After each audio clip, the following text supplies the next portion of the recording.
40장. 우리가 포로로 잡혀온 지 25년째 되는 해, 예루살렘이 함락된 지 14년째 되는 해의 첫째 달, 그달 10일 바로 그날에 여호와의 손이 내 위에 임했고 그가 나를 이스라엘 땅으로 데리고 가셨다. 하나님의 환상 중에 그가 나를 이스라엘 땅으로 데려가서 대단히 높은 산 위에 두셨는데 그 산 남쪽에 도시처럼 보이는 건물들이 있었다. 하나님께서 나를 그곳으로 데리고 가셨고 나는 녹과 같은 모양을 한 사람을 보았는데 그는 모시로 만든 끈과 측량하는 막대기를 손에 들고 건물 입구에 서 있었다. 그 사람이 내게 말했다. 사람아, 내가 내게 보여줄 모든 것들을 내 눈으로 보고 내 귀로 듣고 자세히 주목하여라.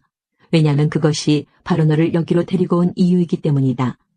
내가 보는 모든 것을 이스라엘 백성에게 말하여라. 나는 성전 지역을 완전히 둘러싸고 있는 담 하나를 보았다. 그 사람의 손에 있는 측량 막대기의 길이는 3.2m였고 그가 담을 지었더니 두께가 측량 막대기 하나 정도의 두께였고 높이도 측량 막대기 하나의 높이였다. 그리고 나서 그가 동쪽을 향해 있는 문으로 들어갔다. 계단을 올라가 문의 입구를 재어보니 그 길이가 측량 막대기 정도의 길이었다. 문지기들을 위한 방들은 측량 막대기 하나 정도의 길이와 너비였고 이 방들 사이의 벽 두께는 2.5m 정도였다. 현관 옆에 있는 문의 입구는 측량 막대기 하나 정도의 두께였다. 그런 다음 그는 출입문에 현관을 지었는데 그 두께는 4m 정도였고 현관 기둥들은 두께가 1m 정도였다. 출입문의 현관은 성전을 향해 있었다. 동쪽 문 안쪽에 양쪽으로 작은 방이 셋이 있었는데 이 방들은 크기가 모두 같았으며 양쪽에 있는 돌출된 벽면들도 모두 같은 크기였다. 또한 그 사람이 문 입구의 너비를 재었더니 5m였고 길이는 6.5m였다.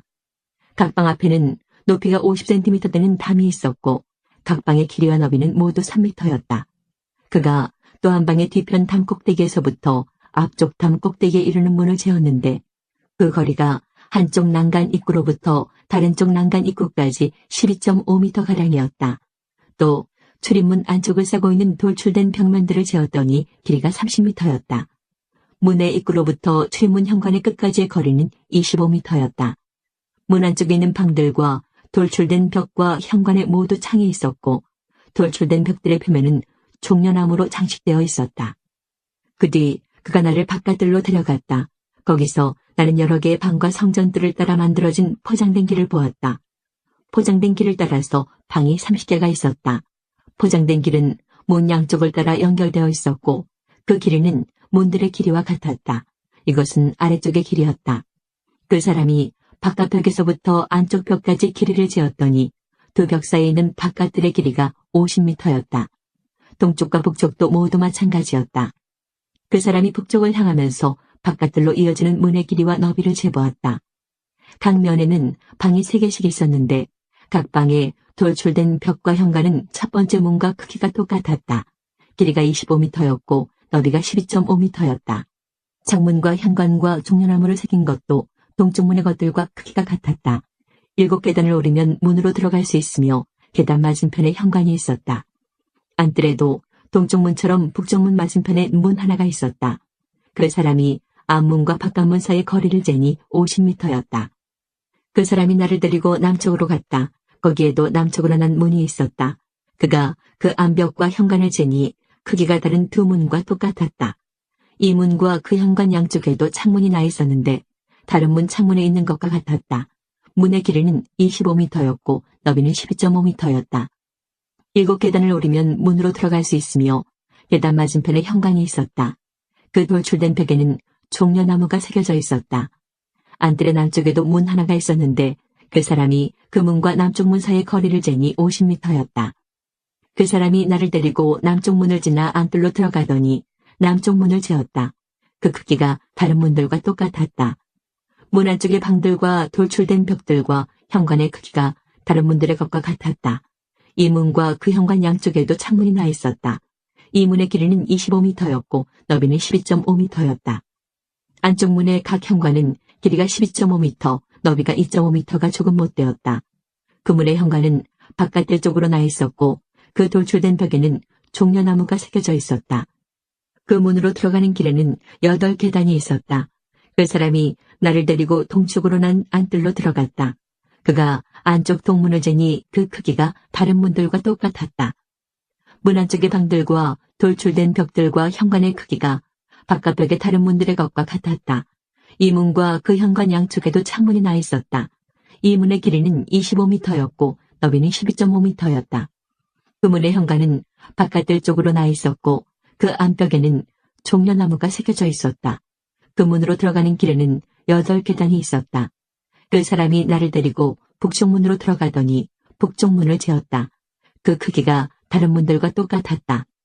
문 안쪽의 방들과 돌출된 벽들과 현관의 크기가 바깥벽의 다른 문들의 것과 같았다.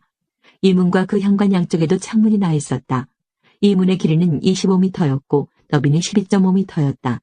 그 문의 현관은 바깥들 쪽으로 나 있었고 그 돌출된 벽에는 종려나무가 새겨져 있었다. 그 문으로 들어가는 길에는 8계단이 있었다.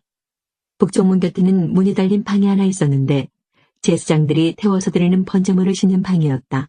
그 방 양쪽에는 상이 2개씩 있었는데 그 위에서 태워드리는 번제물과 죄를 씻는 속죄제물과 허물을 씻는 속건제물을 잡았다. 현관 바깥 곧 북쪽 문으로 들어가는 양쪽 입구에도 각각 상이 2개씩 있었다.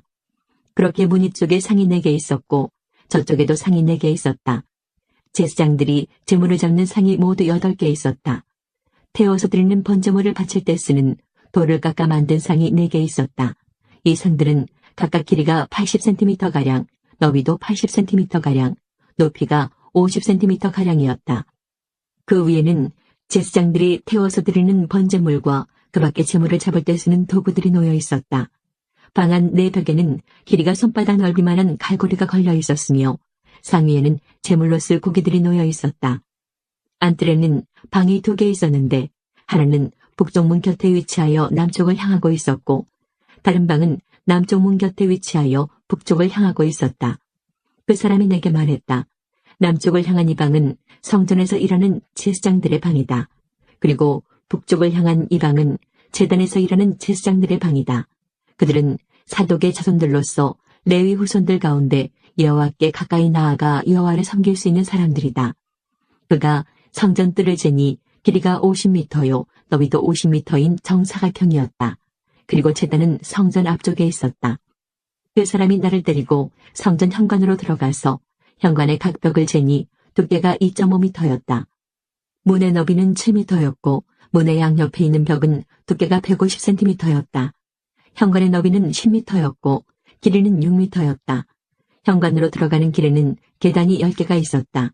그리고 벽 곁에는 입구 양쪽으로 기둥이 하나씩 있었다. 41장 그 사람이 나를 데리고 바깥 성소로 가서 그 벽을 재니 두께가 양쪽 모두 3m였다. 입구의 너비는 5m였고 입구 양쪽 벽의 두께는 각각 2.5m였다. 그가 바깥 성소를 재니 길이가 20m, 너비가 10m였다.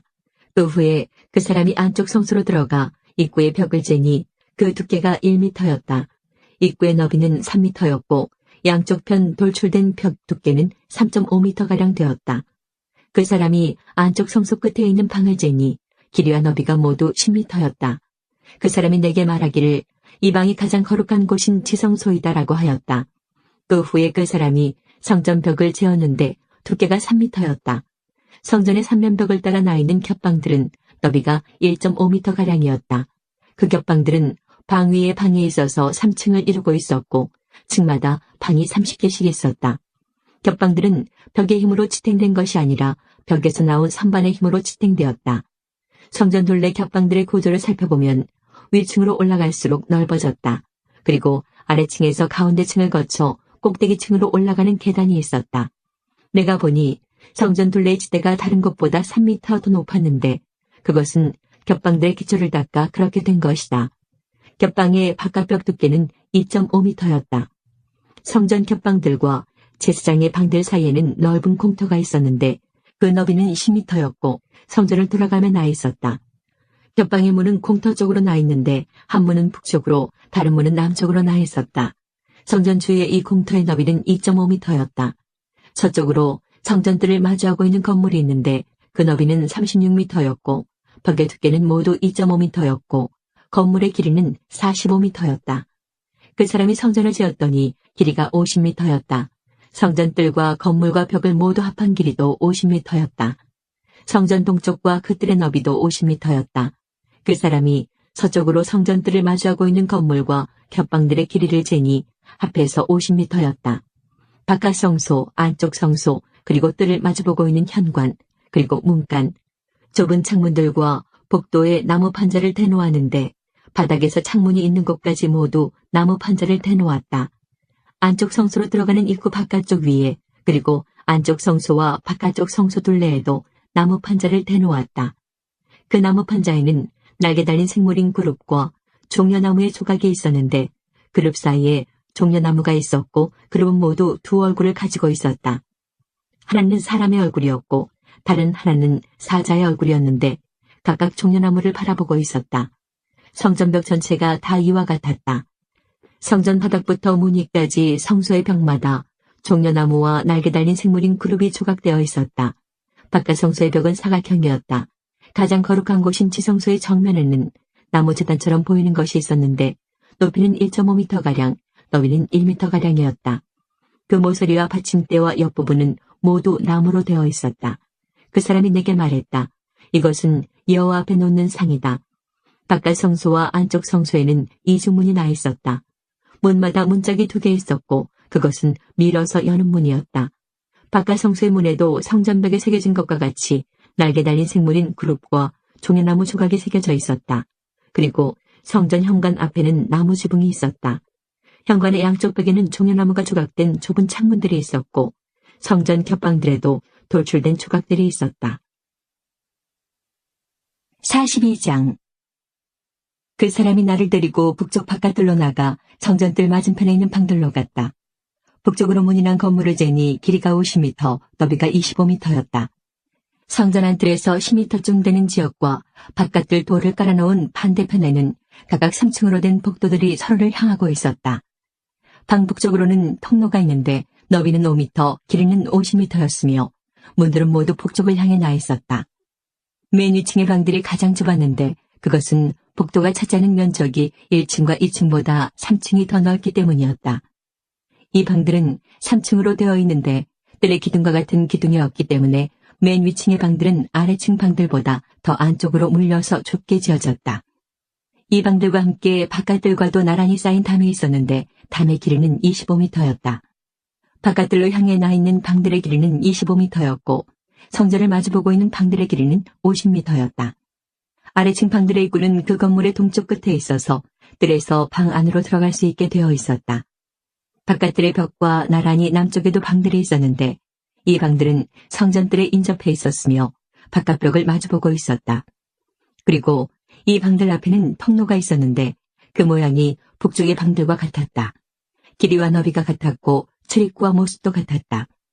모든 방으로 통하는 통로의 동쪽 끝에는 문이 있었다. 그 사람이 내게 말했다. 성전뜰을 마주보고 있는 북쪽과 남쪽 방들은 제사장들의 방인데 여호와께 나아가는 제사장들이 가장 거룩한 제물을 먹는 곳이며 제사장들은 그곳에 가장 거룩한 제물, 곧 곡식제물과 죄를 씻는 속죄제물과 허물을 씻는 속건제물을 놓는다. 그것이 가장 거룩한 장소이기 때문이다. 한번 거룩한 지역 안에 들어가면 제사장들은 그곳에서 봉사할 때 입던 옷을 벗어놓은 뒤에야 성전 바깥으로 나갈 수 있다. 이는 그 옷들이 거룩하기 때문이다. 다른 옷으로 갈아입은 뒤에야 제사장들은 백성들이 있는 곳으로 나갈 수 있다. 그 사람이 성전 안쪽을 다 잰 다음에 나를 데리고 동쪽 문으로 나가서 성전 주변 지역을 쟀다. 그가 자를 가지고 동쪽을 재니 그 자로 250m였다. 북쪽을 재니 북쪽도 250m였다. 남쪽을 재니 남쪽도 그 자로 250m였다. 서쪽으로 돌아가서 서쪽을 재니 그것도 250m였다. 그는 이렇게 성전 사방을 다 재었다. 성전 사방으로 담이 있었는데 그 길이가 250m, 너비도 250m였다. 그 담은 거룩한 성소와 일반 지역을 가르는 담이었다. 43장. 그 사람이 나를 데리고 동쪽 문으로 갔다. 내가 보니 이스라엘 하나님의 영광이 동쪽에서 오는데 하나님의 목소리가 마치 소리를 내며 흐르는 물소리 같았다. 땅이 하나님의 영광으로 환하게 빛났다. 내가 본 환상은 주님께서 예루살렘 성을 멸망시키러 오셨을 때 본 환상과 같았고 그발 강가에서 본 환상과도 같았다. 그래서 나는 얼굴을 아래로 떨구었다. 여호와의 영광이 동쪽문을 거쳐 성전으로 들어갔다. 그때 여호와의 영이 나를 들어올려 안뜰로 데려갔는데 성전은 여호와의 영광으로 가득 차 있었다. 그 사람이 내 곁에 서 있을 때 성전 안에서 내게 말하는 소리가 들려왔다. 사람아, 이곳은 내 왕좌요, 내 발을 두고 있는 곳이다. 내가 여기에서 이스라엘 사람들과 영원히 살 것이다. 이스라엘 백성이 다시는 내 거룩한 이름을 더럽히지 않을 것이다. 백성이나 왕들이 음란한 짓을 하거나 아니면 산당에서 죽은 왕들의 형상을 섬김으로써 내 거룩한 이름을 더럽히지 않을 것이다. 그들은 자기 문간을 내 성소의 문간과 나란히 만들어 놓고 자기 문설주를 내 문설주와 나란히 만들어 내 거룩한 이름을 더럽혔다. 그래서 내가 진노하여 그들을 멸망시킨 것이다. 자, 이제 그들은 음란한 짓과 죽은 왕들의 형상을 멀리해야 한다. 그러면 내가 그들 가운데서 영원히 살 것이다. 사람아, 이스라엘 백성에게 이 성전에 관해 잘 설명해 주어라. 그러면 그들이 자기 죄를 부끄럽게 여길지 모른다. 그들이 저지른 모든 짓들을 스스로 부끄럽게 여기거든 이 성전의 설계도를 알려주어라. 구조와 출입구들을 가르쳐주고 성전에 관한 모든 도안과 규례와 법에 대해 알려주어라. 그들이 보는 앞에서 그것들을 적어서 그들이 성전의 법과 규례를 신실하게 따를 수 있게 하여라. 성전의 법은 다음과 같다. 성전이 지어진 산꼭대기 주변 모든 지역은 가장 거룩하다. 이것이 성전의 법이다. 제단의 크기는 다음과 같다. 제단 밑받침의 높이는 60cm이고 그 밑받침의 가장자리 폭도 60cm이며 가장자리를 두르고 있는 턱의 높이는 약 20cm이다. 밑받침 위에 있는 제단 아래층은 높이가 1m이고 그 가장자리 폭이 50cm이다. 그리고 중간층의 높이가 2m이며 그 가장자리 폭이 50cm이다. 이 번제단의 제일 위층은 높이가 2m이며 네모소리에는 뿔 4개가 위로 솟아있다. 그리고 번제단 제일 위층은 가로세로가 6m인 정사각형이다. 중간층도 가로세로가 모두 7m인 정사각형이며 밑받침을 두르고 있는 턱의 폭은 25cm이고 그 턱의 받침폭은 50cm이다. 그리고 제단의 계단은 동쪽으로 향해 있다. 그때 그 사람이 내게 말했다. 사람아, 나 주 여호와가 말한다. 제단을 만들 때 태워드리는 제사인 번제와 피를 뿌리는 일에 대한 규정은 다음과 같다. 너는 레위 사람 중 사독 가문의 사람으로서 내게 가까이 나와 섬기는 제사장들에게 어린 수송아지 한 마리를 주어 죄를 씻는 속죄제물로 삼게 하여라. 주 여호와의 말씀이다. 너는 송아지의 피를 가져다가 제단의 네모소리와 위쪽 네모소리와 둘레에 모두 발라서 제단을 깨끗이 하고 죄를 씻는 속죄제를 드려야 한다. 그런 뒤에 죄를 씻는 속죄제물로 바친 송아지를 성소 바깥 성전 지역의 지정한 장소에서 태워라. 다음 날에는 흠없는 순염소 한 마리를 바쳐서 죄를 씻는 속죄제물로 삼아라. 수송아지로 제단을 깨끗이 했던 것처럼 제단을 깨끗이 해야 한다. 제단을 깨끗이 한 뒤에는 흠없는 어린 수송아지 한 마리와 양떼 가운데서 흠없는 순양 한 마리를 바쳐라. 내가 그것을 여호와 앞에 바칠 때에 제사장들은 그 위에 소금을 뿌린 다음 여호와께 태워드리는 번제물로 바쳐야 한다. 너는 7일 동안 날마다 순염소를 들여 죄를 씻는 속죄제물로 바쳐야 한다. 그리고 흠없는 수송아지와 양떼 가운데서 순양을 준비해야 한다. 7일 동안 제단을 깨끗이 한 뒤에 제물을 드려라. 7일이 다 지나고 8일이 되면 제사장은 너희가 태워드리는 번제물과 화목제물을 바쳐야 한다. 그러면 내가 너희를 받아들일 것이다. 나 주 여호와의 말이다. 44장. 그 사람이 나를 데리고 성소 바깥 동쪽 문으로 데려가는데 그 문은 닫혀 있었다. 여호와께서 내게 말씀하셨다. 이 문은 닫아 놓아야 하며 열어서는 안 된다. 아무도 이 문으로 들어가서는 안 된다. 이스라엘 하나님 나 여호와가 이 문으로 들어왔기 때문에 이 문은 닫아두어야 한다. 오직 왕만 문 안에 앉아 여호와 앞에서 음식을 먹을 수 있다. 왕은 현관문으로 들어오고 반드시 그리로 나가야 한다. 그 후에 그 사람이 나를 데리고 바깥 북쪽문을 지나 성전 앞으로 갔다. 그곳에서 내가 보니 여호와의 영광이 여호와의 성전에 가득 차 있었다. 그래서 나는 얼굴을 땅에 대고 엎드렸다. 여호와께서 내게 말씀하셨다. 사람아, 여호와의 성전에 관한 모든 규례와 법을 말해주겠으니 주의를 기울이고 잘 들어라. 성전으로 들어가는 입구와 성소에서 나오는 출구들을 잘 보아두어라. 너는 반역하는 이스라엘 백성들에게 말하여라. 주 여호와께서 이렇게 말씀하신다. 이스라엘아, 이제 너희의 모든 역겨운 짓들을 그만하여라. 너희는 마음과 몸에 할례를 받지 않은 외국인들을 내 성소에 데려왔고 음식과 기름과 피를 내게 바칠 때 그들을 성소에 있게 하여 내 성전을 더럽히고 내 언약을 깨뜨렸다. 또 너희는 내 거룩한 물건인 성물을 함부로 다루었다. 그것들을 다루어서는 안 될 사람들에게 너희의 의무를 맡겼다. 몸과 마음의 할례를 받지 않은 외국인들은 내 성소에 들어올 수 없다. 심지어 이스라엘 백성 가운데 사는 외국인들도 들어올 수 없다. 이스라엘이 나를 버리고 우상을 따를 때에 레위 사람들도 내게서 떠났기 때문에 레위 사람들은 그들이 저지른 죄의 책임을 지고 심판을 받아야 한다. 그들은 내 성소에서 성전문들을 지키고 성전 안에서 일을 하였다. 백성들이 바치는 태워드리는 번제물이나 그 밖의 제물을 잡고 백성 앞에 서서 시중을 들었다. 그러나 그들은 백성들이 우상을 섬기는 것을 도왔고 이스라엘 백성이 죄를 짓게 하였으므로 그들의 지은 죄의 책임을 면치 못할 것이다. 그들은 제사장으로서 내게 나아와 나를 섬기지 못할 것이며 나의 거룩한 물건인 성물들이나 가장 거룩한 제물인 지성물에도 접근하지 못할 것이다. 그들이 저지른 모든 역겨운 죄 때문에 그들은 부끄러움을 당할 것이다. 그래도 나는 그들에게 성전을 돌보는 일과 그 안에서 이루어지는 일들을 맡길 것이다. 이스라엘이 나를 버렸을 때에 레위 사람 중 사독의 자손인 제사장들은 성소의 모든 규정들을 성실하게 수행하였기 때문에 내게 가까이 나아와 나를 섬기게 될 것이다.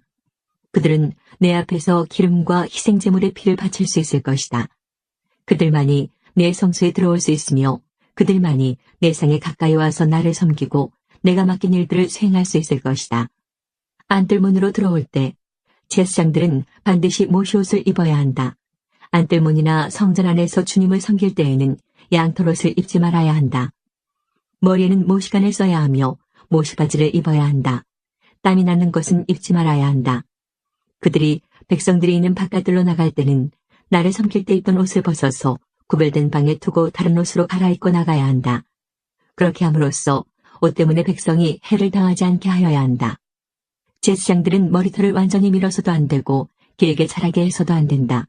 머리털을 적당히 알맞게 깎아야 한다. 안뜰에 들어갈 때에 포도주를 마셔서는 안 된다. 그들은 과부나 이혼한 여자와 결혼을 해서는 안 된다. 결혼을 하려면 이스라엘 백성 가운데서 처녀나 다른 제사장의 아내였다가 과부가 된 여자와 결혼할 수 있다. 제사장은 내 백성에게 거룩한 것과 그렇지 않은 것을 구별하는 방법을 가르쳐야 하며 부정한 것과 깨끗한 것을 구별하는 방법도 일러주어야 한다. 만일 사람들 사이에 다툼이 일어나면 제사장은 재판관이 되어야 한다. 그들은 판단을 내릴 때에 내 규정들을 따라야 한다. 그리고 제사장은 내 특별한 절기를 지킬 때마다 내 율법과 규례를 따라야 하며 안식일을 거룩하게 지켜야 한다. 제사장은 죽은 사람을 가까이 하여 자기 몸을 더럽혀서는 안 된다. 그러나 죽은 사람이 친척일 때 곧 그의 아버지나 어머니, 아들이나 딸, 형제, 그리고 결혼하지 않은 누이일 때에는 가까이 할 수 있다. 그때 제사장은 자기 몸을 다시 깨끗하게 한 후 7일을 기다려야 한다. 그런 뒤에 성소의 안뜰로 들어가 제사장의 임무를 수행할 때 그는 먼저 자신을 위해 죄를 씻는 속죄제물을 바쳐야 한다. 나 주 여호와의 말이다. 내가 바로 제사장들의 유일한 재산이다.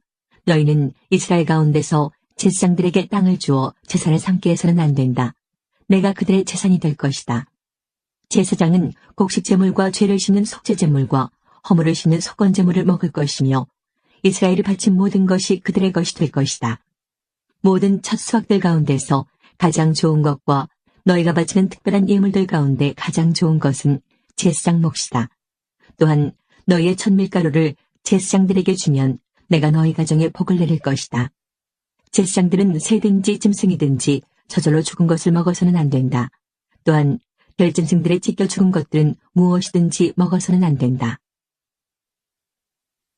45장 너희 이스라엘 지파들이 제비를 뽑아 땅을 나누어 가질 때에는 한 구역을 여호와께 드려라. 그 땅의 길이는 11km가량이고 너비는 10km가량이다. 너희는 이 지역 전체를 거룩하게 구별하여라. 그 가운데서 길이가 250m, 너비도 250m 되는 정사각형 땅은 성전이 들어설 자리이며 그 둘레 사방으로 너비가 25m 되는 땅은 그대로 남겨두어라. 이 거룩한 구역 가운데서 길이가 11km, 너비가 5km 되는 땅을 따로 지어서 가장 거룩한 곳인 성소가 들어설 자리로 남겨두어라. 그 땅의 거룩한 구역은 성소에서 일을 하며 여호와를 섬기는 제사장들의 몫이다. 그곳은 제사장들이 살 집과 성소를 지을 곳이다. 또 길이가 11km, 너비가 5km 되는 다른 땅을 떼어 성전에서 섬기는 레위 사람들에게 주어 마을을 이루어 살게 하여라.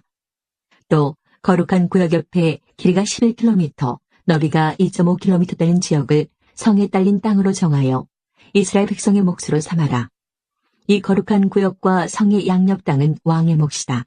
왕의 몫은 거룩한 구역이 서쪽으로는 지중해까지 미치며 동쪽으로는 동쪽 국경까지 이르는 지역으로 그 길이는 각 지파가 차지할 땅의 길이와 같다. 이 땅을 이스라엘 안에서 왕이 차지하게 되면 왕들은 내 백성을 괴롭혀서는 안 된다. 그리고 왕들은 이스라엘 백성들이 각 지파들에게 나누어진 대로 땅을 소유하게 하여라. 너희 이스라엘의 지도자들아, 너희가 너무나 지나쳤다. 다시는 백성을 괴롭히거나 해치지 말고 정의롭고 옳게 행동하여라. 내 백성의 재산을 빼앗지 마라. 나 주 여호와의 말이다. 너희는 정확한 저울과 공평한 에바와 공평한 바트를 사용하여라. 마른 것을 재는 에바와 액체를 재는 바트는 그 용량이 같아야 한다. 1호멜은 10에바이며 10파트이다. 호멜은 양쪽에 표준이 되어야 한다. 1세겔은 20게라이고 1만에는 60세겔이다. 너희가 바쳐야 할 예물은 다음과 같다. 밀은 1호멜 수확의 6분의 1에바를 바치고 보리도 1호멜 수확의 6분의 1에바를 바쳐라. 기름은 1고르 수확의 10분의 1바트를 바쳐라. 10바트는 1호멜이며 1고르이다. 또 이스라엘의 푸른 초장에서 자라는 양떼 200마리 가운데서 한 마리를 잡아라. 이런 것들은 백성들의 죄를 씻기 위해 드리는 곡식제물과 태워드리는 제물인 번제물과 화목제물을 바칠 때 사용하게 될 것이다. 나 주 여호와의 말이다. 이 땅의 모든 백성은 이 예물을 이스라엘 왕에게 주어라. 왕은 절기와 초하루 축제일과 안식일과 이스라엘의 모든 절기에 태워드리는 제물인 번제물과 곡식제물과 부어드리는 제물인 전제물을 바쳐라. 왕은 또 이스라엘의 죄를 씻기 위해 드리는 속죄제물과 곡식제물과 화목제물을 바쳐야 한다. 첫째 달 초하루에는 흠없는 수송아지 한 마리를 잡아서 성소를 깨끗하게 하는 데 사용하여라. 제사장은 속죄제물의 피를 가지고 성전 문설주와 제단 아래층의 네모서리와 안뜰문의 문설주에 발라라. 그달 7일에도 우연히 죄를 지었거나 모르고 죄를 지은 사람을 위해서 그렇게 하여라. 너는 이러한 방식으로 성전을 위하여 죄를 깨끗이 하여야 한다. 첫째 달 14일에 유월절을 지켜라. 이때는 7일 동안 누룩 없는 빵을 먹어라. 그날의 왕은 자기와 이 땅 모든 백성을 위해 송아지 한 마리를 바쳐 죄를 씻는 속죄제물로 삼아라. 절기 기간인 7일 동안 왕은 매일 흠없는 수송아지 7마리와 순양 7마리를 여호와께 태워드리는 제물인 번제물로 바쳐라. 그리고 매일 순염소 한 마리를 죄를 씻는 제물인 속죄제물로 바쳐라. 또 왕은 수송아지 한 마리에 곡식제물 1레바, 순양 한 마리에도 곡식제물 1레바를 바쳐라. 그리고 곡식제물 1레바마다 올리브 기름 1흰씩을 바쳐라. 일곱째 달 15일부터는 장막절을 지켜라. 이 절기에도 왕은 똑같이 7일 동안 속죄제물과 번제물과 곡식제물과 올리브 기름을 바쳐야 한다. 46장. 나 주 여호와가 이렇게 말한다. 동쪽을 향하고 있는 안쪽 정원의 문은 일하는 6일 동안은 닫아두었다가 안식일과 초하루 축제일에는 열어라. 왕은 바깥 통로를 지나 현관으로 들어와서 문기둥 곁에 서 있고 제사장은 왕을 대신하여 태워드리는 제물인 번제물과 화목제물을 바쳐라. 왕은 그동안 문 입구에서 경배한 후에 밖으로 나갈 것이며 문은 저녁까지 닫지 마라. 이 땅 백성도 안식일과 초하루 축제일에 문 입구에 서서 여호와 앞에 경배하여라. 안식일에 왕이 여호와께 바쳐야 할 번제물은 흠없는 어린 양 6마리와 흠없는 순양 1마리이다. 순양 1마리와 함께 드리는 곡식제물의 양은 1레바이다. 하지만 어린 양들과 함께 드리는 곡식제물은 그가 원하는 만큼 바칠 수 있다. 그리고 이 경우 곡식 1레바를 바칠 때마다 올리브 기름 1흰도 함께 바쳐라. 초하루 축제일에는 모두 흠없는 수송아지 1마리와 흠없는 어린 양 6마리와 흠없는 순양 1마리를 바쳐라. 수송아지 1마리와 함께 드리는 곡식제물의 양은 1레바이다. 순양 1마리의 경우도 마찬가지이다. 하지만 어린 양을 드릴 경우 곡식제물의 양은 그가 원하는 만큼 바칠 수 있다. 그리고 이 경우 곡식 1레바를 바칠 때마다 올리브 기름 1흰도 함께 바쳐라. 왕은 성전에 들어올 때 현관으로 들어오고 나갈 때도 그곳으로 나가거라. 이 땅 백성이 절기를 맞아 여호와 앞에 나아올 때에 북쪽 문으로 들어온 사람은 남쪽 문으로 나가고 남쪽 문으로 들어온 사람은 북쪽 문으로 나가거라. 누구든지 같은 문으로 들어와서 같은 문으로 나가면 안 되고 반드시 들어온 문과 반대되는 쪽으로 나가야 한다. 왕은 백성들과 함께 들어왔다가 그들과 함께 나가거라. 절기들과 특별한 날들에는 밀가루 1레바를 곡식제물로 바치되 수송아지 1마리와 함께 바쳐라. 그리고 순양 1마리에도 밀가루 1레바를 곁들여 바쳐라. 하지만 어린 양을 드릴 때에는 드리고 싶은 만큼 곡식제물을 바칠 수 있다. 곡식 1레바를 바칠 때마다 올리브 기름 1흰도 함께 바쳐라. 왕이 여호와께 번제물이나 화목제물을 바치고자 할 때에는 왕을 위해 동쪽 문을 열어놓아야 한다. 왕은 안식일에 하듯이 번제물과 화목제물을 바치고 나갈 것이며 왕이 나가면 문을 닫아야 한다. 너희는 매일 아침마다 1년 된 흠없는 어린 양을 여호와께 태워드리는 번제물로 바쳐라. 또 아침마다 곡식제물과 함께 어린 양을 바쳐라. 어린 양을 바칠 때에는 밀가루 6분의 1레바와 기름 3분의 1흰을 함께 바쳐라. 이것이 여호와께 바칠 곡식제물이며 지금부터 영원히 지켜야 할 규정이다. 그러므로 제사장은 언제나 이와 같이 어린 양과 곡식제물과 올리브 기름을 번제물로 바쳐라. 왕이 자기 아들에게 땅을 선물로 주면 그 땅은 그 아들의 자손의 것이 되어 그들 가족의 재산이 될 것이다. 그러나 왕이 자기 종에게 땅을 선물로 주면 그 땅은 자유의 해까지만 그 종의 것이 되고 그 뒤에는 다시 왕의 것이 된다. 왕의 땅은 오직 왕의 아들에게만 주어진다. 왕은 백성의 땅을 빼앗고 그들을 쫓아내서는 안 된다. 왕이 자기 아들에게 땅을 줄 때에는 자기 땅 가운데서만 주어라. 그리하여 내 백성이 자기 땅에서 쫓겨나는 일이 없어야 한다. 그때 그 사람이 나를 데리고 문 곁에 있는 통로를 지나 제사장들이 사용하는 거룩한 방으로 들어갔는데 그 방은 북쪽을 향해 있었다. 그곳에서 그는 내게 서쪽 끝에 있는 한 곳을 보여주었다. 그 사람이 내게 말했다. 이곳은 제사장이 허물을 씻는 제물인 속건제물과 죄를 씻는 제물인 속죄제물을 삶고 곡식제물을 굽는 곳이다. 이곳에서 삶으면 제사장이 그 제물들을 바깥들로 가져나갈 필요가 없어지고 따라서 백성은 다치지 않게 된다. 그런 후에 그 사람은 나를 데리고 바깥들로 나가서 뜰 네 모퉁이를 돌았다. 뜰 모퉁이마다 작은 뜰이 있었다. 뜰 네 모퉁이에 작은 뜰들이 있었는데 그 뜰의 길이는 20m요, 너비는 15m였다. 모퉁이에 있는 네 뜰의 크기는 모두 같았다. 작은 네 뜰을 빙 둘러 돌담이 있었고 돌담 안에는 불을 지피는 부엌이 있었다. 그 사람이 내게 말했다. 이곳은 부엌이다. 성전 제사장들이 백성의 제물을 여기에서 삶는다. 47장. 그 사람이 나를 데리고 성전 출입문으로 갔다. 내가 보니 성전 문지방 아래로부터 물이 나와 성전 동쪽을 향해 흐르다가 성전 남쪽 끝, 곧 제단 남쪽으로 흘러내리고 있었다. 그 사람이 나를 데리고 북쪽 문을 지나 동쪽 문 바깥으로 갔다. 내가 보니 그 물이 남쪽으로부터 흘러내리고 있었다. 그 사람이 손에 줄자를 가지고 동쪽으로 가서 500m쯤 잰 뒤에 나를 이끌어 발목까지 차오르는 그 물을 건너게 했다. 그 사람이 또 500m쯤 되는 거리를 잰 뒤에 나를 이끌어 물을 건너게 했는데 물이 무릎까지 차올랐다. 다시 그가 또 500m쯤 되는 거리를 잰 뒤에 나를 이끌어 물을 건너게 했는데 이번에는 허리까지 물이 차올랐다. 다시 그가 500m쯤 되는 거리를 쟀는데 이번에는 그 물이 걸어서는 건널 수 없고 헤엄을 쳐야만 건널 수 있는 강이 되었다. 그 사람이 내게 물었다. 사람아, 이것이 보이느냐?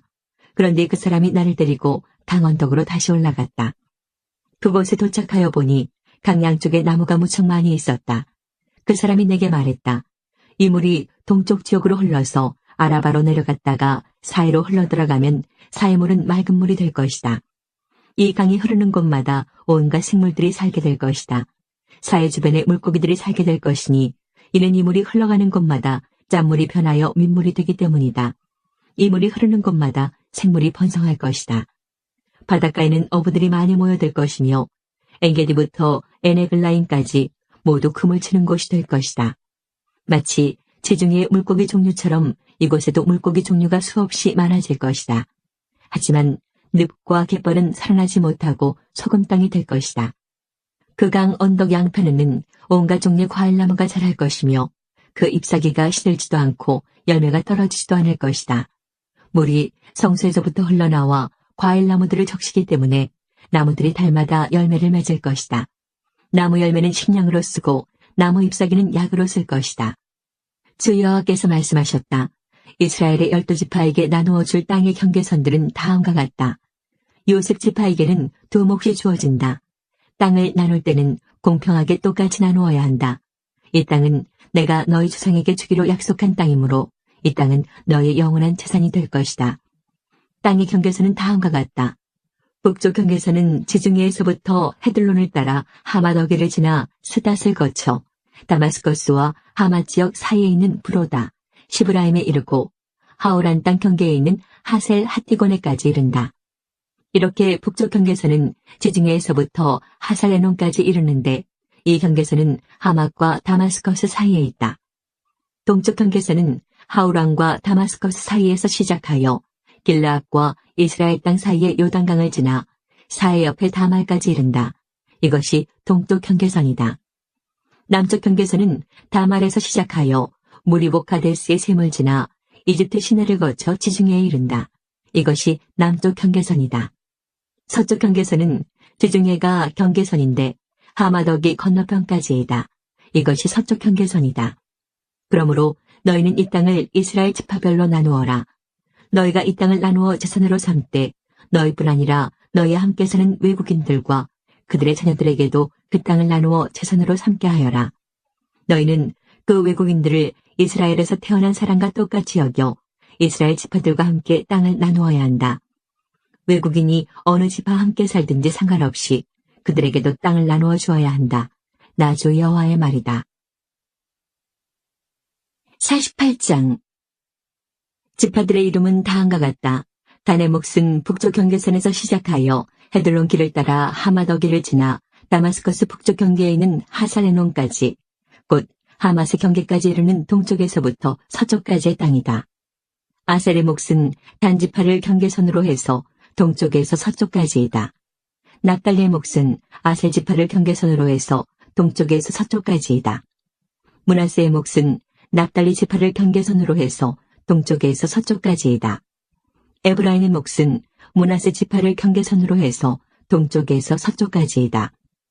르우벤의 몫은 에브라임 지파를 경계선으로 해서 동쪽에서 서쪽까지이다. 유다의 몫은 르우벤 지파를 경계선으로 해서 동쪽에서 서쪽까지이다.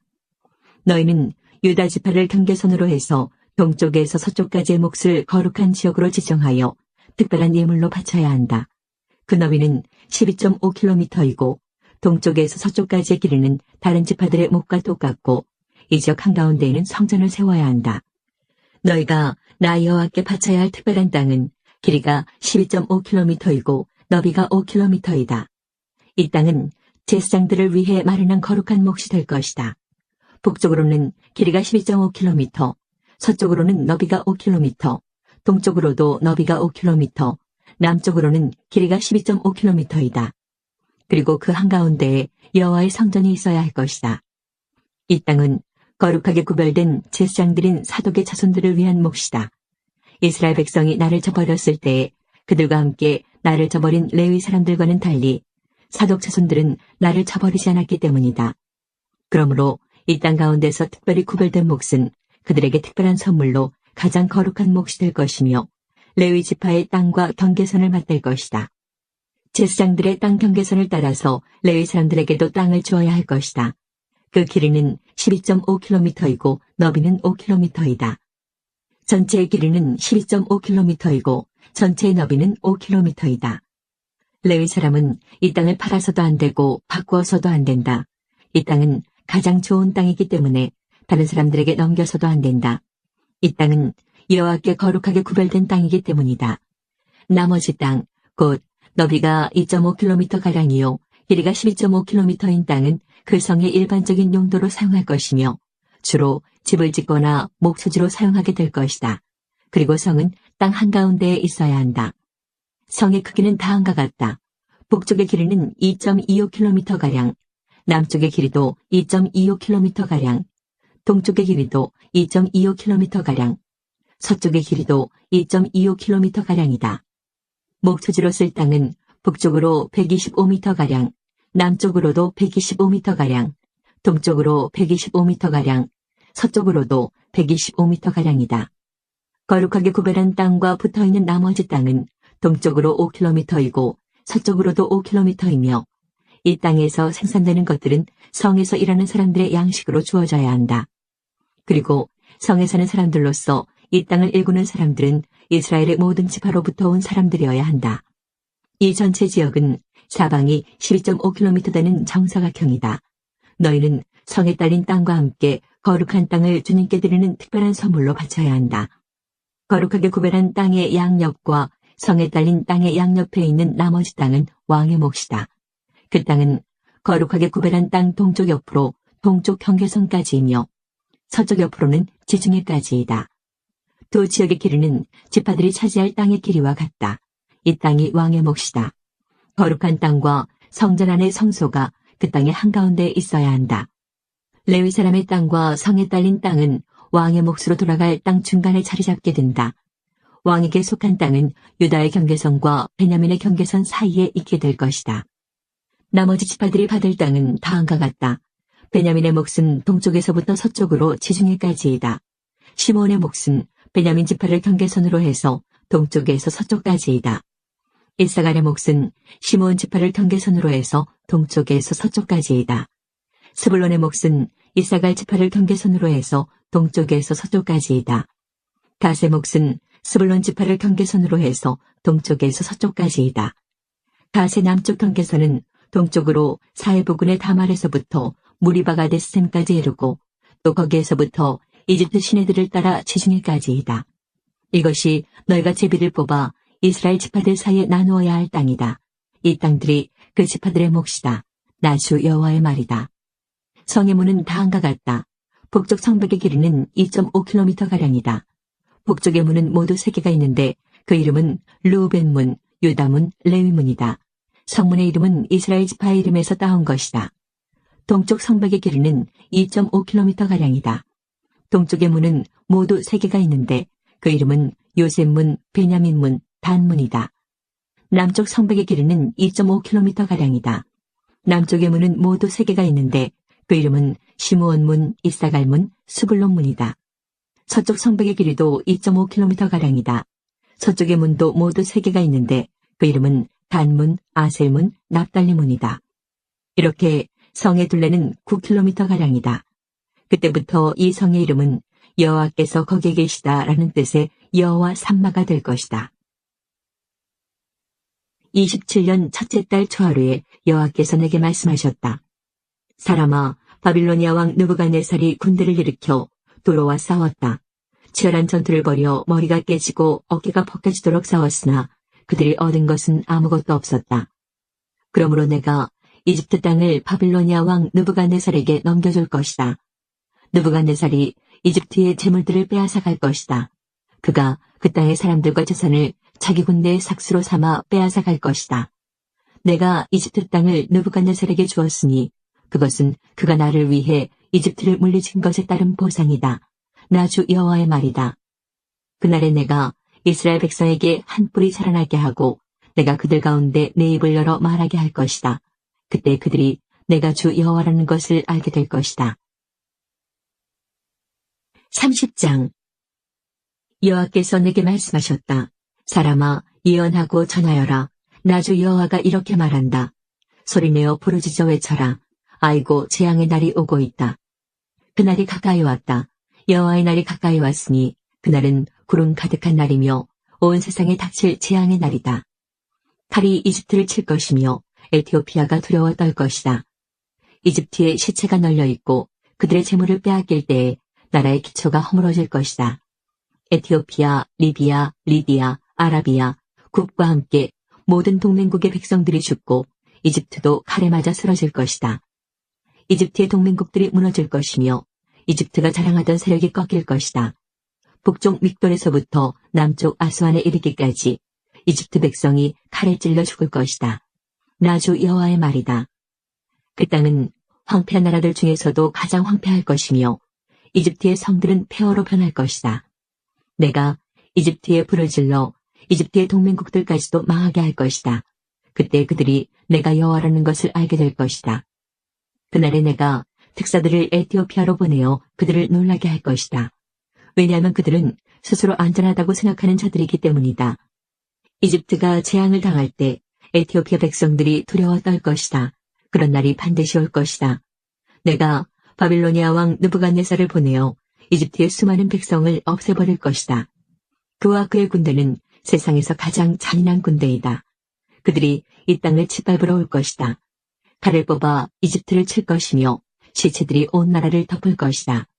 내가 나일강의 물줄기를 마르게 하고 그 땅을 악한 백성에게 팔 것이다. 외국인들의 손을 빌려 그 땅과 그 안에 있는 모든 것을 없애버릴 것이다. 나 여호와의 말이다. 주 여호와께서 이렇게 말씀하셨다. 내가 우상들을 없애버리고 높성의 우상들을 헐어버릴 것이다. 다시는 이집트에서 왕이 나오지 못하게 하고 온 땅을 공포에 몰아넣을 것이다. 내가 이집트 남부의 바드로스 땅을 황무지로 만들 것이다. 수한 지방에 불을 지르고 노 지역을 칠 것이다. 내 분노를 이집트의 요새 펠루시움에 쏟아붓고 노 지역에 사는 수많은 사람들을 없애버릴 것이다. 내가 이집트에 불을 지를 것이니 펠루시움이 크게 괴로워할 것이다. 노의 성벽이 뚫릴 것이며 노은 대낮에 적군의 침략을 당할 것이다. 헬리오폴리스와 부바스티스의 젊은이들이 칼에 맞아 죽을 것이며 백성들은 포로로 끌려갈 것이다. 내가 이집트의 권세를 꺾을 때에 드암네에스는 대낮에도 깜깜해질 것이다. 구름이 이집트를 덮을 것이며 이집트의 딸들은 포로로 끌려갈 것이다. 이처럼 내가 이집트를 심판할 것이니 그때 그들은 내가 여호와라는 것을 알게 될 것이다. 유다 왕 여호야긴이 사로잡혀간 지 37년째 되던 해, 곧 에윌무로닥이 바빌로니아 왕이 된 해 12월 27일에 에윌무로닥이 여호야긴을 감옥에서 풀어주었습니다. 에윌무로닥은 여호야긴에게 친절하게 대하면서 바빌론에 와 있던 다른 왕들의 자리보다 더 높은 자리를 주었습니다. 그리하여 여호야긴은 죄수가 입는 옷을 벗었습니다. 그는 죽기 전까지 왕의 상에서 왕과 함께 먹었습니다. 왕은 여호야긴이 살아있는 동안에 날마다 그에게 용돈을 주었습니다. 유다 왕 여호야긴이 사로잡혀간 지 37년 12째 달 25일에 바빌로니아 왕이 되어 다스리기 시작한 에윌무로닥이 유다 왕 여호야긴을 감옥에서 풀어주고 그의 머리를 들게 하였습니다. 바빌로니아 왕은 그를 친절하게 대해주었습니다. 그리고 그의 자리를 바빌로니아에 있는 다른 왕들의 자리보다 더 높여주었습니다. 또 그의 죄수복을 벗게 하고 남은 생애 동안 항상 바빌로니아 왕의 식탁에서 밥을 먹게 하였습니다. 그가 먹는 음식은 날마다 바빌로니아 왕의 지시를 따라 받는 음식으로서 죽는 날까지 끊이지 않았습니다. 13장 이것은 아모스의 아들 이사야가 바빌론에 관해 받은 경고의 말씀입니다. 산 위에 깃발을 세우고 소리를 높여 군사를 불러라. 손을 흔들어 바빌론 왕국을 공격할 것이라는 신호를 보내어라. 내가 거룩히 구별한 나의 용사들에게 명령을 내려 나의 진노를 쏟으라고 하였다. 그들은 내 뜻을 따르는 것을 기뻐하고 즐거워하였다. 산에서 나는 큰 소리를 들어보아라. 많은 나라의 민족들이 모여서 떠드는 소리이다. 만군의 여호와께서 많은 나라의 군사들을 불러 전투 준비를 하게 하신다. 이 군대는 먼 땅 지평선 저 너머에서 온다. 여호와께서 자신의 진노를 무기로 삼아 온 땅을 멸망시키실 것이다. 오라라, 여호와의 심판의 날이 가까이 왔다. 전능하신 하나님께서 뜻밖의 재앙을 일으키신다. 그러므로 사람들의 손은 두려움에 떨고 모든 인간의 마음은 겁에 질릴 것이다. 사람마다 겁에 질려 고통과 괴로움에 사로잡힐 것이다. 그들이 아기를 낳는 여자처럼 고통을 당할 것이며 겁에 질려 얼굴이 붉어진 채 놀라서 서로 쳐다볼 것이다. 보아라, 여호와께서 심판하실 날이 다가온다. 그날은 무시무시한 날이며 하나님께서 진노하시는 날이다. 하나님께서 땅을 황무지로 만드시고 땅 위에 있는 죄인들을 멸망시키신다. 하늘의 별들이 그 빛을 발하지 못하고 해가 떠도 어둡고 달이 떠도 밝지 않을 것이다. 내가 세상의 악을 심판하고 악한 사람의 죄를 심판하겠다. 거만한 사람의 교만을 꺾고 폭력을 일삼는 사람의 거만을 낮추겠다. 사람을 찾기가 순금을 찾기보다 어려울 것이며 오빌의 좋은 금보다 사람의 수가 더 적을 것이다. 내가 하늘을 진동시키고 땅을 흔들어 놓겠다. 만군의 여호와께서 크게 노하시고 그 진노가 불타는 날에 이 일이 이루어질 것이다. 사람들이 쫓기는 사슴처럼 도망칠 것이며 모는 사람이 없는 양떼같이 달아날 것이다. 각자 자기 백성에게로 돌아가며 각자 자기 땅으로 도망칠 것이다. 그러나 눈에 띄는 사람마다 모두 창에 찔릴 것이요 붙잡힌 사람마다 칼에 죽을 것이다. 어린아이들은 부모가 보는 앞에서 메어쳐져 갈기갈기 찢겨지고 집에 있는 것은 모두 빼앗기고 아내들은 겁탈을 당할 것이다. 보아라, 내가 매대 군대를 일으켜 그들을 치게 하겠다. 그들은 은혜도 관심이 없고 금도 좋아하지 않는다. 그들은 젊은이들을 활로 쏘아 죽이고 갓난아기들을 가엾게 여기지 않고 아이들을 불쌍히 여기지 않는다. 바빌론이 전에는 가장 아름다운 나라여서 갈대아 사람들의 자랑거리였으나 하나님께서 소돔과 고모라처럼 바빌론을 멸망시키실 것이다. 그곳에는 영원히 사람이 살지 못하며 다시는 사람이 머무르지 못할 것이다. 아라비아 사람도 거기에는 처막을 치지 않으며 목자들도 거기에서는 양을 치지 않을 것이다. 오직 들짐승들만 거기에 살며 사람이 살던 집에는 부엉이들이 가득할 것이다. 타조들이 거기에 살고 들염소들이 거기서 뛰놀 것이다. 그 성 안에서는 승냥이들이 울부짖고 화려했던 궁전 안에서는 늑대들이 짖어댈 것이다. 바빌론의 끝이 가까워온다. 이제 바빌론의 때가 다 끝났다. 14장 여호와께서 야곱 백성을 불쌍히 여기시고 이스라엘을 다시 선택하셔서 그들을 고향에서 살게 하실 것이다. 그때 외국 백성도 이스라엘 사람들에게 와서 야곱 백성과 하나가 될 것이다. 여러 민족이 이스라엘 사람을 고향으로 데려다 줄 것이며 이스라엘 백성은 여호와의 땅에서 그들을 남종과 여종으로 삼을 것이다. 옛날에는 이스라엘 사람이 그들에게 사로잡혀 갔으나 이제는 그들을 사로잡고 자기들을 압제하던 자들을 다스릴 것이다. 여호와께서 힘든 일로 슬퍼하고 고생하는 이스라엘 사람을 쉬게 하실 것이다. 그들이 다시는 종으로 일하게 되지 않을 것이다. 그날이 오면 이스라엘은 바빌로니아 왕을 가리켜 이렇게 노래할 것이다. 우리를 억누르던 무자비한 왕이 죽어버렸네. 다시는 다스리지 못하게 되었네. 여호와께서 악한 통치자들의 호를 꺾으시고 압제자들의 권력을 빼앗아 가셨네. 바빌로니아 왕이 노하여 민족들을 쳐부수고 끊임없이 백성들을 치고 나라들에게 화를 내며 몹쓸 짓을 하더니 이제 온 땅이 편히 쉬며 평화를 누리게 되었네. 모든 백성이 기뻐하며 노래를 시작하네. 바빌로니아 왕의 일로 소나무들도 기뻐하고 레바논의 백향목들도 즐거워하네. 나무들이 말하기를 드디어 바빌로니아 왕이 쓰러졌다. 이제는 아무도 우리를 찍지 못한다라고 했다네. 내가 온다 하니 지하 죽음의 세계가 너를 맞으려고 들떠있다. 땅 위의 지도자들이었던 죽은 영혼들마저 너를 맞으려고 깨어난다. 민족의 통치자들이었던 죽은 왕들이 보좌에서 일어나 너를 맞이한다. 이 모든 지도자들이 너를 비웃으며 너도 우리처럼 힘을 잃었구나, 우리와 똑같이 되었구나라고 말한다. 내 영광이 죽음의 세계로 떨어지고 내 비파 소리도 함께 떨어진다. 구더기들이 내 밑에 침대처럼 깔리고 지렁이들이 내 몸을 이불처럼 덮는다. 아침의 아들, 오 새벽별이여, 내가 하늘에서 떨어졌구나. 옛날에는 세계 모든 민족이 내 앞에서 엎드려 절하더니 이제는 내가 땅바닥에 나뒹굴고 말았구나. 너는 마음속으로 내가 하늘로 올라가 내 보좌를 하나님의 별들보다 더 높은 곳에 두겠다. 또 내가 신들의 거룩한 산 위에 자리를 잡고 앉겠다. 구름 꼭대기까지 올라가 가장 높으신 하나님과 같아지겠다라고 하더니 이제 너는 무덤 속으로 죽음의 세계 밑바닥으로 떨어졌구나. 너를 보는 사람마다 너를 자세히 살피며 생각에 잠길 것이다. 그들이 말하기를 이 사람이 온 땅에 두려움을 몰고 왔던 그 사람인가? 나라들을 뒤흔들던 그 사람인가? 세계를 황무지로 바꾸어 놓고 성들을 멸망시키며 사람들을 포로로 사로잡아 고향으로 돌려보내지 않았던 바로 그 사람인가 할 것이다. 모든 민족들의 왕들이 전부 영광스럽게 묻혔고 왕마다 모두 제 무덤에 묻혔지만 너는 내 무덤에서 내어 쫓길 것이다. 더러운 오물처럼 너는 내던져지고 말 것이다. 칼에 찔려 죽은 사람들의 시체가 내 몸을 뒤덮고 사람들이 구덩이 밑바닥으로 너를 내던지니 너의 시체를 사람들이 짓밟을 것이다. 내가 내 나라를 폐허로 만들었고 내 백성을 죽였으므로 너는 다른 사람들처럼 묻히지 못할 것이다. 너는 악인의 후손이기 때문에 다시는 아무도 내 이름을 부르지 않을 것이다. 그의 자손을 죽일 준비를 하여라. 그들의 조상이 죄를 지었으므로 그들도 죽여라. 그들이 다시는 땅을 차지하지 못할 것이며 다시는 땅 위에 성을 쌓지 못할 것이다. 만군의 여호와께서 이렇게 말씀하셨다.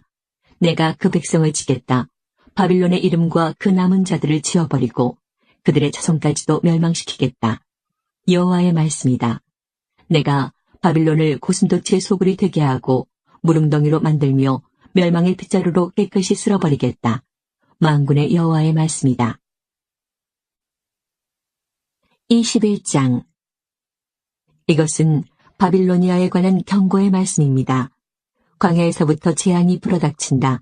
내기부에서 불어오는 바람처럼 무서운 땅에서 올라오고 있다. 내가 끔찍한 계시를 받았다. 반역자들이 반역하고 약탈하는 사람이 약탈한다. 엘라마 공격하여라. 메대야 성을 에워싸라. 저 성 안의 모든 신음소리를 내가 그치게 하겠다. 그 무서운 계시로 인해 산모가 아기를 낳을 때 겪는 고통처럼 온몸이 견딜 수 없이 아팠다. 내가 들은 것 때문에 무서웠고 내가 본 것 때문에 두려움에 떨었다. 나의 마음은 갈피를 잡지 못하고 겁에 질렸다.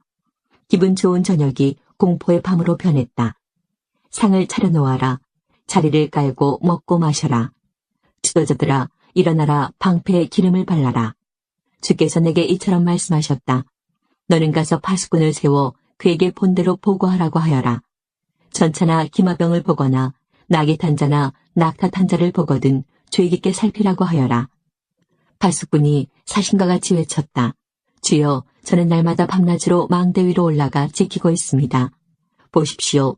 저기 사람이 전차를 타고 기마병과 함께 옵니다. 파수꾼이 다시 외쳤다. 바빌론 성이 포위당했다. 무너졌다. 바빌론의 우상들이 모두 땅에 떨어져 깨져버렸다. 내 백성이 타작마당의 곡식처럼 으깨졌다. 내 백성아, 나는 만군의 여호와 이스라엘의 하나님께 들은 것을 그대로 너희에게 전한다. 이것은 두마에 관한 경고의 말씀입니다. 누가 나를 세일에서 부른다. 파수꾼아, 아침이 오려면 얼마나 더 있어야 하느냐. 파수꾼아, 밤이 지나가려면 얼마나 더 있어야 하느냐. 파수꾼이 대답한다. 아침이 오지만 다시 밤이 될 것이다. 물어볼 것이 있거든 다시 와서 물어보아라. 이것은 아라비아에 관한 경고의 말씀입니다. 드단에서 온 상인들이 아라비아의 사막에서 밤을 지샜다. 대마 사람들아, 여행하느라 지친 사람들에게 먹을 것과 마실 것을 주어라. 그들은 칼을 피해 도망하는 사람들이었다. 칼이 그들을 치려하고 활이 그들을 쏘아 맞추려 한다. 그들은 전쟁이 치열해져서 도망다니는 신세가 되었다. 주께서 내게 이처럼 말씀하셨다. 1년이 지나지 않아서 게달의 모든 영광이 사라질 것이다. 이 1년은 품꾼이 정해놓고 일하는 횟수와 같다. 그때 활을 쏘는 사람이 얼마 남지 않을 것이며 게달의 용사 가운데 남는 사람이 매우 적을 것이다. 여호와 곧 이스라엘의 하나님께서 말씀하셨다. 33장. 남을 망하게 하고도 아직 망하지 않은 사람에게 재앙이 닥칠 것이다. 반역을 하고도 아직 배반당하지 않은 사람에게 재앙이 닥칠 것이다. 남을 망하게 하던 일을 그치면 남들이 너를 망하게 할 것이고 남을 반역하던 일을 그치면 남들이 너를 배반할 것이다. 여호와여, 우리에게 은혜를 베풀어 주소서. 우리가 주의 도움을 기다립니다. 아침마다 우리에게 힘을 주시고 어려운 일을 당할 때 구원해 주소서. 주의 힘찬 소리를 듣고 사람들이 두려움에 빠져 달아나며 크신 여호와를 보고 민족들이 흩어집니다. 황충떼가 모이는 것처럼 너희들의 전리품이 모일 것이며 메뚜기 떼가 달려들듯이 너희들의 재산을 빼앗아 가져갈 것이다. 여호와는 위대하시다. 여호와는 높은 곳에 계시며 시온을 정의와 공평으로 채우신다. 여호와는 너의 피난처이시다. 주께는 구원과 지혜와 지식이 가득하다. 주를 경외하는 것이 가장 큰 보물이다. 보아라, 용사들이 거리에서 울부짖고 평화의 사자들이 쓰라리게 통곡한다. 길마다 황량하게 변하고 거리를 다니는 사람이 하나도 없다. 사람들이 맺은 언약을 깨뜨리고 도시들은 모두 버려졌다. 아무도 다른 사람을 존경하지 않는다. 이 땅이 아파서 죽어간다. 레바논이 부끄러움을 당하며 죽어간다. 샤론 평야는 사막처럼 메말랐고 바산과 갈멜의 나무들도 죽어간다. 여호와께서 말씀하신다. 이제는 내가 일어나 스스로 높아지겠다. 이제 내 영광을 사람들에게 나타내겠다. 너희가 헛된 일을 한다. 겨와 지푸라기같이 아무 쓸모없는 것을 생산할 뿐이다. 너희 호흡이 불처럼 너희를 태워버릴 것이다. 백성들이 불에 타서 석회가 되고 마른 가시덤불처럼 불에 쉽게 타버릴 것이다. 먼 곳에 있는 백성아, 내가 한 일을 들어라. 가까운 곳에 있는 백성아, 나의 능력을 깨달아라. 시온의 죄인들이 두려움에 떨고 하나님을 떠난 사람들이 겁에 질려 있다. 그들이 말하기를 우리 가운데 누가 이 멸망의 불에서 살아남을 수 있을까? 우리 가운데 누가 이 영원히 꺼지지 않는 불을 견뎌낼 수 있을까라고 한다. 의로운 일을 하고 정직하게 말하는 사람, 부정한 돈은 받지 않고 뇌물을 거절하는 사람, 살인자의 나쁜 계획에 귀를 막고 악한 일은 보는 것조차 하지 않으려고 눈을 감는 사람, 이런 사람은 안전한 곳에 거할 것이다. 높고 굳건한 바위 요새가 그들의 피난처가 되며 빵이 부족하지 않고 물이 떨어지지 않게 될 것이다.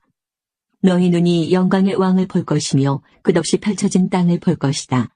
내가 일적 두려웠던 일을 생각하며 셈을 하던 자가 어디론가 가고 없고 무게를 재던 자도 이제는 없고 망대들을 세던 사람도 없었구나라고 할 것이다. 내가 저 교만한 외국인들을 다시는 보지 않게 될 것이다. 알아듣지도 못할 그들의 말을 다시는 듣지 않게 될 것이다. 우리의 절기를 지키는 성 시온을 보아라.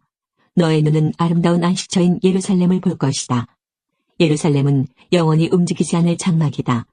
그 모든 말뚝이 절대로 뽑히지 않을 것이며 그 모든 밧줄이 절대로 끊기지 않을 것이다. 거기에서 여호와께서 우리의 전능하신 분이 되시니 마치 그 땅은 시내와 넓은 강이 흐르는 곳과 같다. 그 강으로는 적군의 배가 다니지 못하고 적군의 큰 배가 뜨지 못한다. 왜냐하면 여호와께서는 우리의 재판관이시자 입법자이시며 우리의 왕이시기 때문이다. 그분이 우리를 돌보며 구원해 주실 것이다. 너희 적국의 뱃사람들아 들어라. 너희 배의 밧줄이 느슨하여 돛대를 바로 세우지 못하고 돛을 넓게 펴지 못할 것이다. 여호와께서 너희가 가진 재산을 우리에게 나누어 주실 것이다. 심지어 다리를 저는 사람들까지 자기 몫이 있을 것이다. 예루살렘에 사는 사람은 아무도 내가 병들었다라고 말하지 않을 것이니 여호와께서 그들의 죄를 용서해 주실 것이기 때문이다. 34장 온 땅의 민족들아 가까이 와서 들어라. 세계와 그 안에 있는 모든 것들아 귀를 기울여라. 여호와께서 모든 민족에게 진노하시고 그들의 모든 군대에 대해 노하셨다. 주께서 그들을 완전히 멸망시켜 없애버리실 것이다. 그들의 시체가 밖으로 내던져지고 그 시체에서 악취가 올라오며 비가 산 아래로 흘러내릴 것이다. 하늘에 있는 모든 것이 녹아 없어지고 하늘이 두루마리처럼 말릴 것이다. 포도나무 잎과 무화과 나무 열매가 시들어 떨어지듯이 하늘에 있는 모든 것이 떨어질 것이다. 하늘에서 여호와의 칼이 피로 물들었으니 보아라, 이제 그 칼이 에돔 위에 내려올 것이다. 이 백성은 여호와의 심판으로 멸망하게 될 것이다. 여호와의 칼이 피해졌고 기름으로 뒤덮일 것이다. 어린 양과 염소의 피해졌고 순양의 콩팥기름으로 뒤덮일 것이다. 왜냐하면 여호와께서 보스라에서 희생제물을 잡으셨고 에돔 땅에서 큰 사륙을 행하셨기 때문이다. 스스로 강하다고 믿는 사람들도 소가 쓰러져 죽는 것처럼 죽을 것이다. 땅이 피로 물들고 흙이 기름으로 덮일 것이다. 여호와께서 심판의 날 곧 시온을 괴롭힌 사람들의 죗값을 치르는 해를 정하셨다. 에돔의 강들이 유황으로 변하고 그 땅이 불타는 역정으로 변할 것이다. 불이 밤낮으로 타오르고 연기가 끊임없이 치솟을 것이다. 대대로 에돔이 황무지로 변하여 더 이상 그 땅으로 지나는 사람이 없을 것이다. 그 땅이 부엉이와 올빼미 소굴로 변하고 까마귀의 집으로 변할 것이다. 하나님이 그 땅을 황무지로 만드셔서 그 땅에 아무것도 남지 않을 것이다. 다스릴 사람을 찾아도 다스릴 사람이 없겠고 지도자도 모두 사라지고 없을 것이다. 요새가 있던 자리에 가시나무가 자라고 튼튼한 성이 있던 자리에 야생덤불이 자랄 것이다. 이리가 그곳을 자기 굴로 삼고 타조가 그곳에서 살 것이다. 살쾡이들이 하이에나와 만나고 두렴소들이 서로를 부를 것이다. 밤에 활동하는 짐승들이 쉴 자리를 찾을 것이다. 부엉이가 집을 지어 알을 낳고 알이 깨면 자기 그늘로 덮어줄 것이다. 또한 솔개들도 자기 짝과 함께 모일 것이다.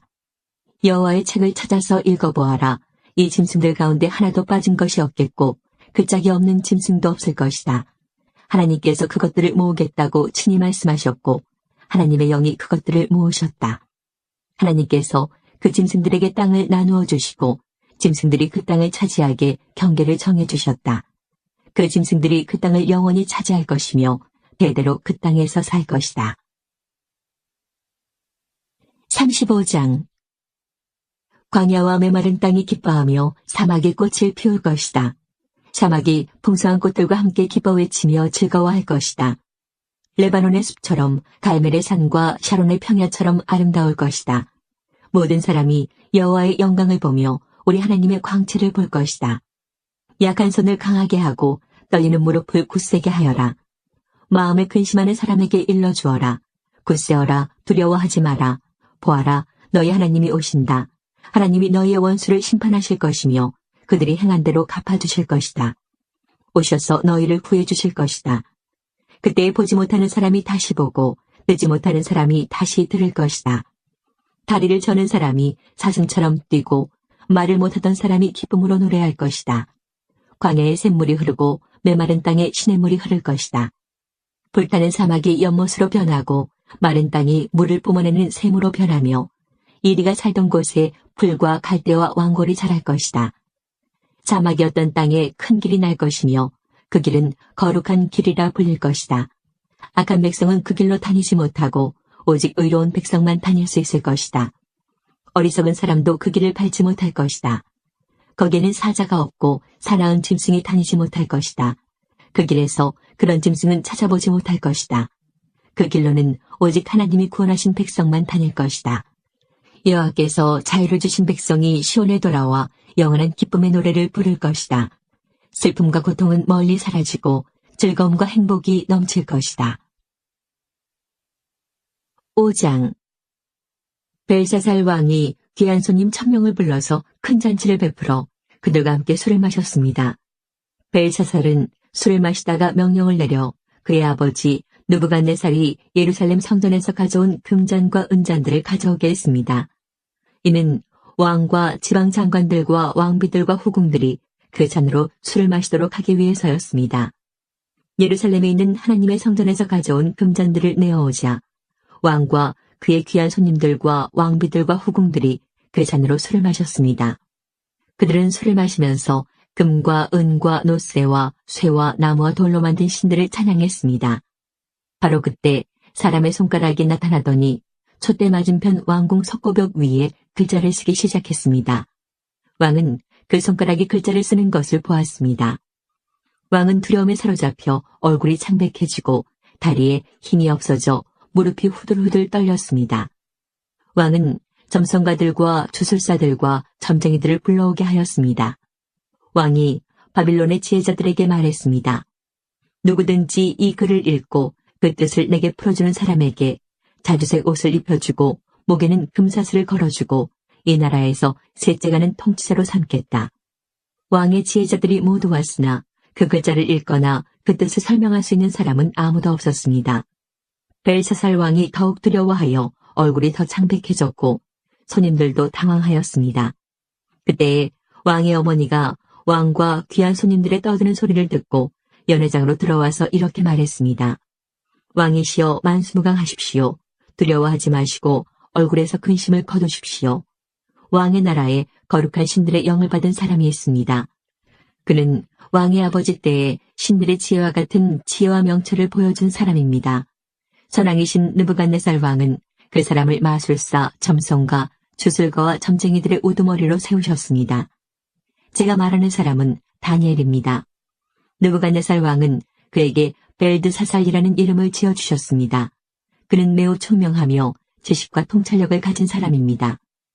그는 꿈과 비밀을 말할 수 있고 아무리 어려운 문제라도 풀 수 있습니다. 다니엘을 부르십시오.